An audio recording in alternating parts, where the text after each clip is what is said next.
discussing a critical race for the district attorney in New Orleans, which under the tenure of departing DA Leon Cannizzaro has continued its reign as one of the most incarcerated cities in the world. Now, Louisiana locks up more people than anywhere else in America. And New Orleans, which is the largest city in Louisiana, helps drive the state's outlier status. And now people in New Orleans are fed up.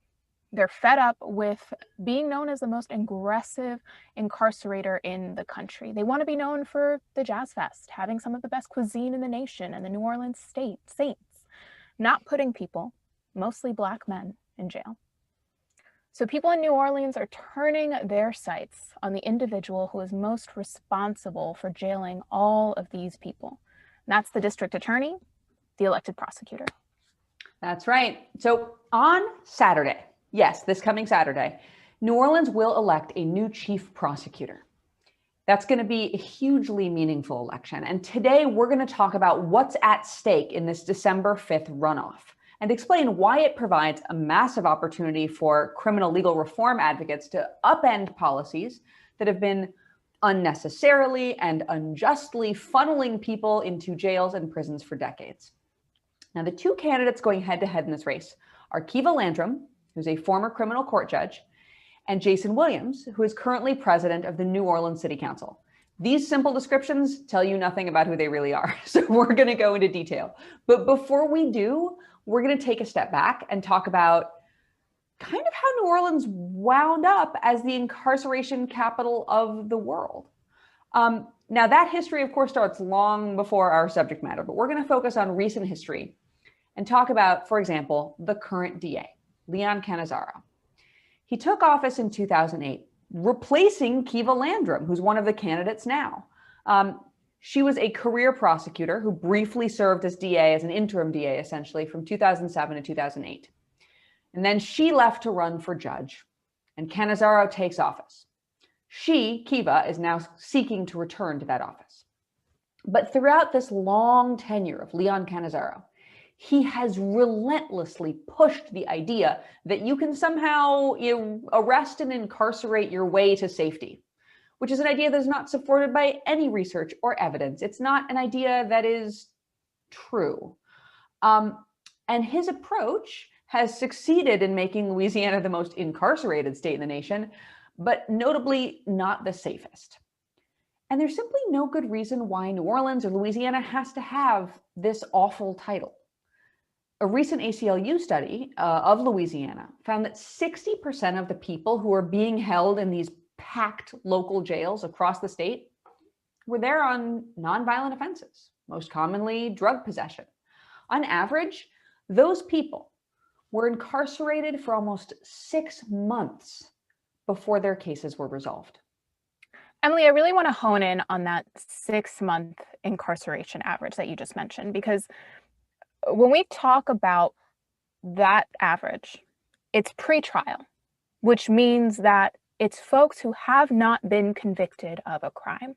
And according to the latest data, that's 93% of people in jails in New Orleans. 93% of people in New Orleans jails have not been convicted of a crime. And many are incarcerated simply because they cannot afford to pay bail to fight their cases from the outside. And this sort of pre-trial incarceration hurts everyone.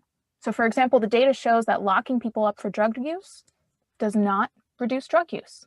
And every single arrest, no matter what it's for, can derail someone's entire life, costing them their job, separating them from their families, making them lose their apartments, their education. Jailing people, particularly jailing people pre-trial, doesn't make anyone safer and just creates a system in which the rich can buy their freedom and the poor lose their lives. And of course, all of this disproportionately impacts people of color and specifically Black people. Around 82% of all people in New Orleans jails right now are Black men. You know, Alana, you're making me think of that Cori Bush commentary piece from, I think it was from last Friday, where she mentioned, Kyle Rittenhouse is accused of homicide, bought his freedom. And there are Thousands of people sitting in jails, in this case in New Orleans jails, who are accused of nothing so heinous and cannot purchase their freedom. Mm-hmm. But in this election, New Orleans finally has a chance to chart a new path forward with desperately needed criminal legal reform. So the road to this runoff began with Cannizzaro announcing he would not run for re-election. So his tenure, delving a little deeper into his policies that led to some of those stats that you just talked about, he routinely attacked efforts to bail people out of jail pretrial, bail programs, bail funds. He fought to retain something that the state actually rejected, which is the non-unanimous jury conviction. Until recently, Louisiana, which likes to be special as a state under the law, had this real special thing where, unlike in other states where you have to be unanimously convicted by a jury, usually a jury of 12 people unanimously voting to convict someone, Louisiana kind of was just comfortable going with a majority. So you had people who were going to prison based on split jury votes. Cannizzaro thought that was totally fine. He also vowed, of course, to put more children in jail. Really fond of prosecuting kids as adults. Used habitual offender laws to impose longer and longer sentences, sometimes shockingly long sentences for shockingly minor conduct on people who, may not have done anything that shocking or may have done something a long time ago. Or it may be something that people were already punished for. Habitual offender laws allow you to stack more punishment for things for which people have already been punished. So Cannizzaro also famously jailed survivors and victims. Survivors of sex trafficking, minors who had survived sex trafficking, rape survivors, victims of gun violence, other survivors of violent crime. You are probably thinking to yourself, in what world would a prosecutor put survivors in jail? Well, Cannizzaro's office, in order to force people to cooperate with prosecutions, would often jail witnesses, including survivor witnesses. He's actually facing a lawsuit right now, which accuses his office of issuing phony subpoenas to threaten those very survivors with jail time if they didn't do what the prosecutor told them to do. It's just a perfect example of somebody who doesn't understand that public safety means public safety for everyone, not just getting this agenda forward of incarcerating as many people as possible. Yeah, I know you want to prosecute Leon. How many lives do you have to ruin to do it? Right. And so amidst all this controversy, when Cannizzaro announced his retirement, 4 candidates were ready to step up to replace him. And all of them campaigned on promises of change, promises to break from these harsh carceral practices that had given the New Orleans District Attorney's Office this reputation as one of the most aggressive prosecutors' offices in the country. And in November, Jason Williams and Kiva Landrum defeated Arthur Hunter and Morris Reed, both criminal court judges, former criminal court judges, to advance to Saturday's runoff. Just like in Georgia, no candidate received more than 50% of the vote, and they were the top 2 vote getters. And so it's important, looking at Saturday, to understand just how problematic this office's history is and why there's been so much momentum to change, and particularly why it's so important that there is real change with the next DA. So there was one incident that really stood out to me when I was reading about this.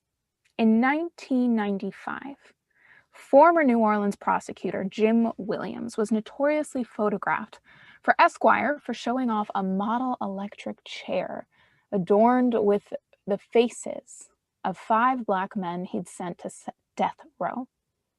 And years later, that same prosecutor, Jim Williams, was quoted in an LA Times article saying that as a prosecutor, it got to the point, quote, where there was no thrill for me unless there was a chance for the death penalty. Usually, Alana, getting a thrill from killing people is a bad thing. Right. I'm just going to go out on a limb and say that if you're getting your thrills from being responsible for people's death, You are not somebody who should be in charge of the safety of the public. Or in charge of anything. You should not walk my dog. Absolutely. And get this, we even learned later on that at least one of the men whose face was up on that miniature electric chair was wrongfully convicted. John Thompson was ultimately exonerated after spending 14 years on death row, after being isolated for 23 hours a day in a windowless cell.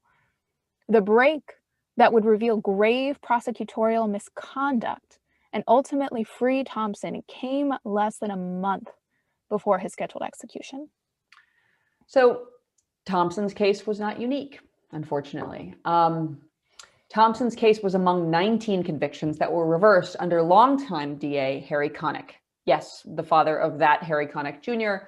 was the DA, and those 19 cases were just the 19 cases that met the incredibly high bar to be overturned.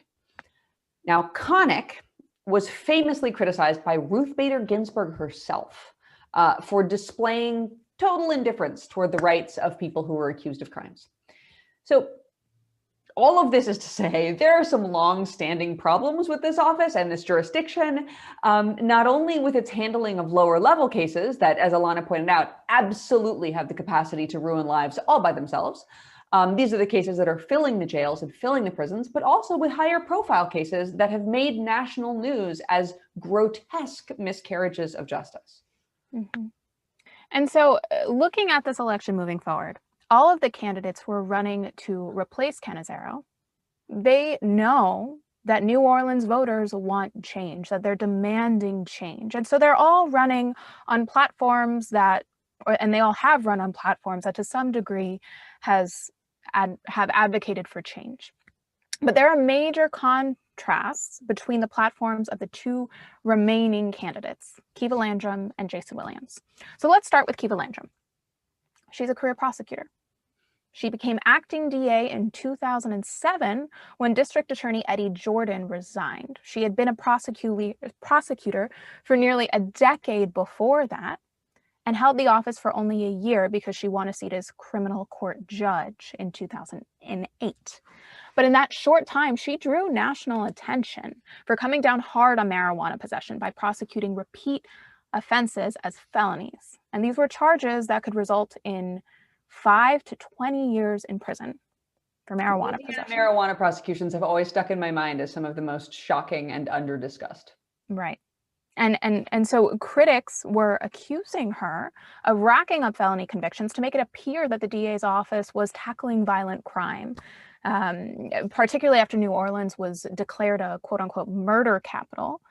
And additionally, she also hasn't, in contrast, really tackled certain crimes that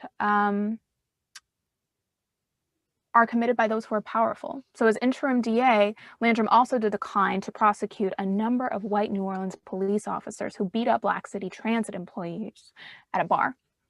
Some of the officers involved in the incident were well connected.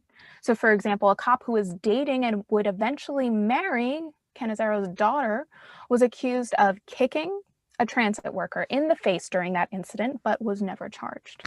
So that's Landrum then.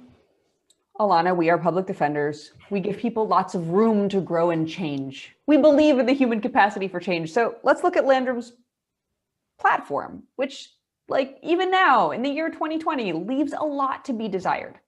So Landrum refused to promise that she would not prosecute children as adults. Basically, it's a simple ask, will you treat kids like kids? No, no promises anyway.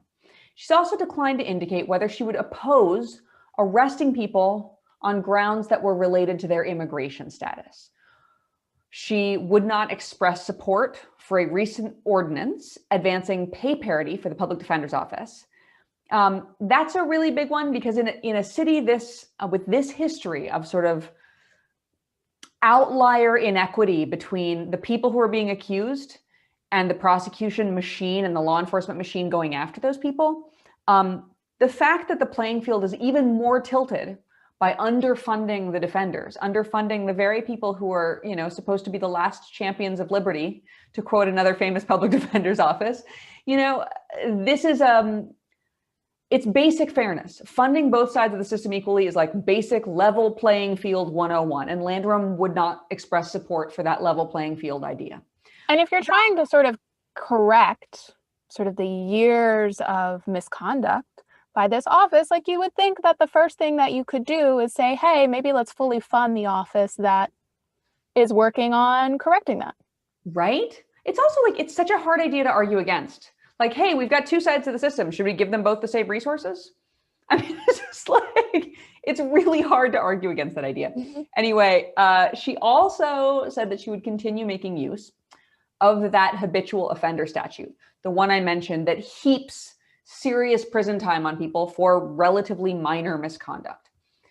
Now, looking at her record as a judge, as a district court judge, Landrum was found by the US Supreme Court to have violated the Constitution when she permitted nearly a dozen Black potential jurors to be struck from serving on a jury in a high-profile murder case. This is a really big deal because the Constitution promises you a jury of your peers, but prosecutors frequently in all regions of the country, it is a regular known thing, will try to get rid of Black and brown jurors because they think white people are more likely to convict, using racial bias as a tool to secure an unjust conviction. So Judge Landrum allowed that to happen on her watch, and in a murder case, no less, which is even, of course, higher stakes. Now, it is perhaps a little surprise that on the basis of this record, she's kind of the sort of traditional prosecution moderate that has garnered the support of the local political establishment, especially law enforcement groups. And so let's talk a little bit about Jason Williams. The alternative candidate. If you do not want to have a plate full of Landrum, what is the other dish being served? So we have Jason Williams. He is the president of the New Orleans City Council, and he also has a record that is quite different from Landrum's and a different platform, but we'll talk a little bit about that later. So let's start with his record. We have a career prosecutor in Landrum. Mm-hmm. With Williams, we have somebody who has worked as a criminal defense attorney with the Innocence Project New Orleans and fought for criminal justice reform from his position on the city council. As city council president, he pushed for a bail reform measure to lower the jail's pretrial population.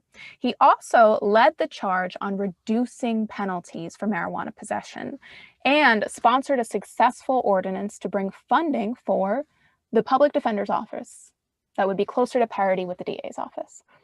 And in November, the city council, for example, passed a 2021 budget that falls short of the funding requirements, but still gives a major boost to the public defender's office. So what I always ask myself when faced with a candidate who's coming at a DA's office from a criminal defense background, what are they going to do? And do they have like really, really concrete plans for how they are going to move forward? What are the key policies they're going to focus on? What are they going to prioritize? How are they going to do it? Williams' campaign platform does include these sort of essential reform priorities. He has vowed to change the culture of the DA's office.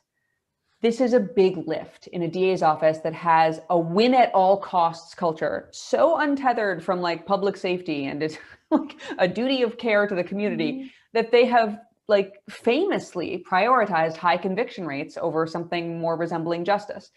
He wants to replace harsh sentencing schemes with more evidence-based effective approaches. He has said he will continue efforts to overhaul the city's deeply unjust cash bail system.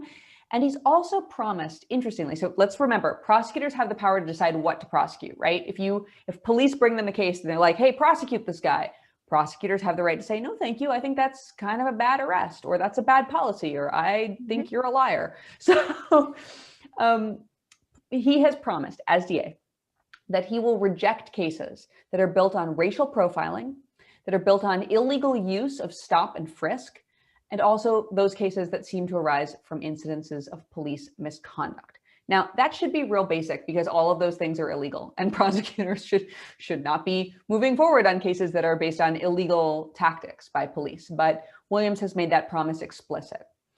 Additionally, he's going to take the focus off the little stuff.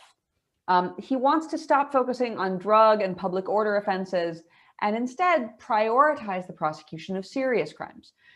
On those lesser offenses, he wants to seek alternatives to incarceration, other, non-jail forms of accountability for low-level nonviolent offenses. And something that he's talked about that I think is particularly important is the need to reduce the scope of law enforcement. So to reduce the scope of policing and the criminal legal system, and instead saying that things like mental illness, substance use disorder should be treated as medical issues, not crimes. And he's vowed to never jail people who have survived rape or domestic abuse, and says he'll take immigration consequences into account when making prosecutorial decisions. And he's also released plans to establish a new civil rights division that will pursue charges against police officers who violate the law, to reinvestigate cold murder cases, and to review the accuracy and integrity of past convictions and sentences. So Williams, and this is probably one of the most important points, he's vowed not to seek the death penalty, which actually is something that Landrum has also committed to doing as well. So that's big because it means that regardless of who wins, this next DA will not seek capital punishment. So the December 5th runoff, in short, will be a test of how far New Orleanians want to take criminal legal reform. Do voters in the incarceration capital believe the problems with their justice system can be addressed by small tweaks to the status quo, or are they ready for a more substantive overhaul of unjust policies and practices that have sort of driven New Orleans into this position? Now, if Kiva Landrum wins next week, the answer is probably the former. Voters want small tweaks. And it's not entirely clear how much Landrum would depart from the tough on crime approach to justice in New Orleans, if she would at all.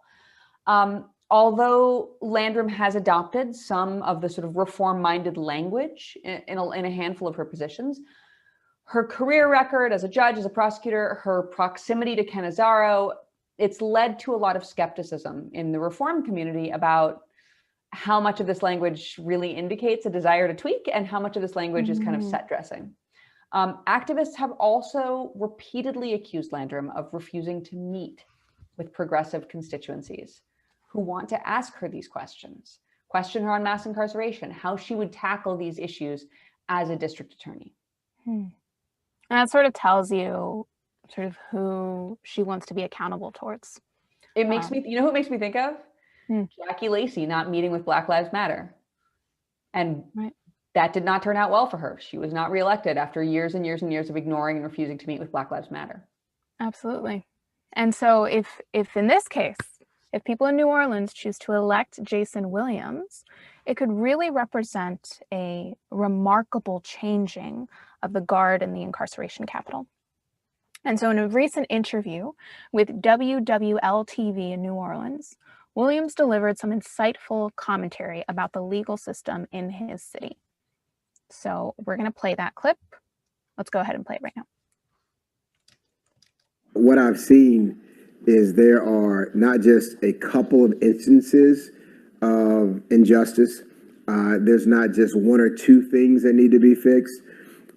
We are literally funneling people into a system without ever trying to intervene in their lives once to help them make better choices. So this is some pretty harsh criticism, but it's accurate. And it's certainly not the kind of thing that we normally hear from people who have spent their lives being prosecutors. And that's the difference. That is the key difference in this race. The difference between somebody who has spent their career being a part of the carceral system and somebody who has spent their career defending people from it. I want to play another clip from that segment with WWL-TV that really gets to the core of that point. Let's go ahead and play that right now. Landrum has experience as a prosecutor, trying cases against those accused of crimes. Williams, on the other hand, is a defense attorney, advocating for those accused of crimes. Some have pointed out that he's never prosecuted a case. That's absolutely right. They are absolutely right. I am not trained by the prosecutor that made New Orleans the incarceration capital of this country. And I see that as a reason to vote for me. You know, in effect, Williams is saying that his experience as a defense attorney, and specifically his experience of not being a prosecutor, and particularly of not being a prosecutor with a record of enforcing tough on crime policies, is what makes him the best candidate in this race, the best candidate to take the New Orleans District Attorney's Office in a new direction, away from the record that has made it this incarceration capital.